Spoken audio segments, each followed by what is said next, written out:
Hello बच्चों, let's read out the question first. Show that the infinite series u1 plus u2 plus u3 plus u4 up to that dash is convergent or divergent according to limit under root of n root of u of n is less than to 1 or greater than to 1. सो यहाँ पर basically ना हमें एक infinite series दे रखी है और हमें prove करके बताना है कि ये सीरीज कन्वर्जेंट या फिर डाइवर्जेंट हो सकती है for the limit n root of u of n जब उसकी वैल्यू लेस देन टू 1 या फिर ग्रेटर देन टू 1 होंगी. तो चलिए स्टार्ट करते हैं हम सोल्यूशन से. But before of its let's talk about the key concept which we are going to use here for this question. So देखिए, जब कभी हम बात करते हैं कन्वर्जेंट सीरीज के लिए, ठीक है ना. सो कन्वर्जेंट कब होता है? जब वैल्यू ऑफ द लिमिट जो भी एग्जिस्ट कर रही है वो, that is value of the limit n tending to infinity s of n is equals to s, ये लेस देन टू 1 होगा. और वहीं पर यदि मैं बोल दूं कि जो सीरीज है वो डाइवर्जेंट है, ठीक है. सो डाइवर्जेंट के लिए हमारी कंडीशन क्या होती है कि limit does not exist. Limit क्या करती है? एग्जिस्ट नहीं करती. लिमिट नॉट एग्जिस्ट यानी कि ये वैल्यू ग्रेटर देन टू 1 आएंगी.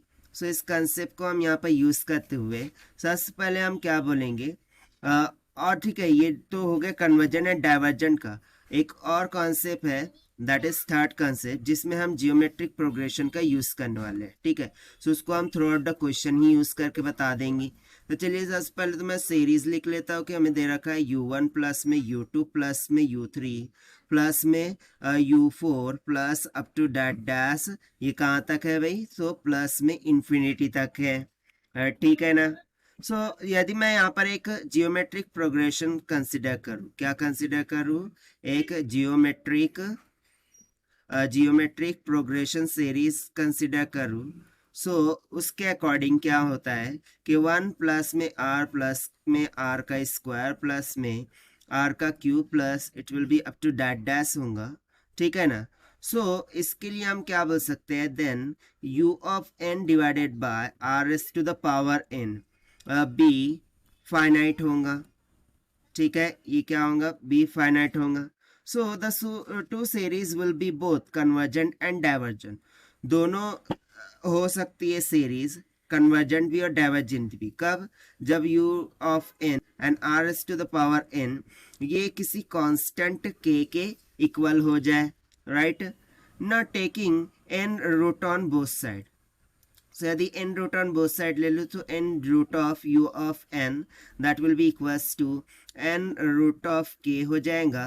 And r S to the power n तो ऑलरेडी है ही, और इसका हम क्या ले रहे हैं? n root. सो देखिए, हम इसको लिख सकते हैं कि k to the power 1 by n.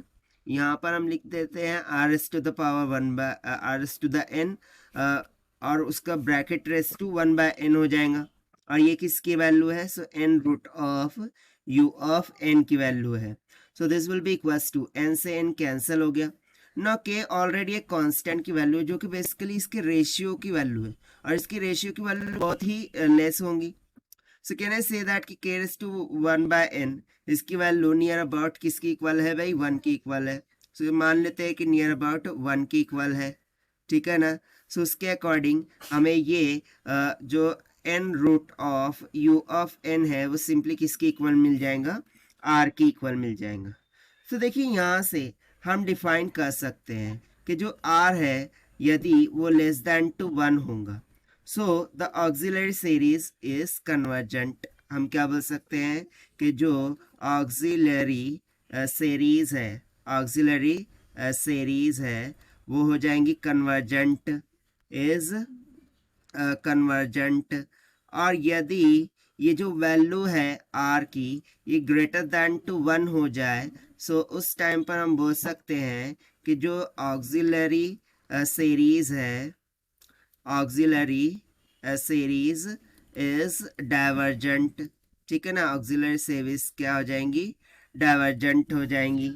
सो इस केस के अकॉर्डिंग यहाँ पर हम सिंपली बोल सकते हैं कि जो limit of n root of, ठीक है ना, limit of n root of u of n है this is nothing but less than to 1 और can be greater than to 1 होगा।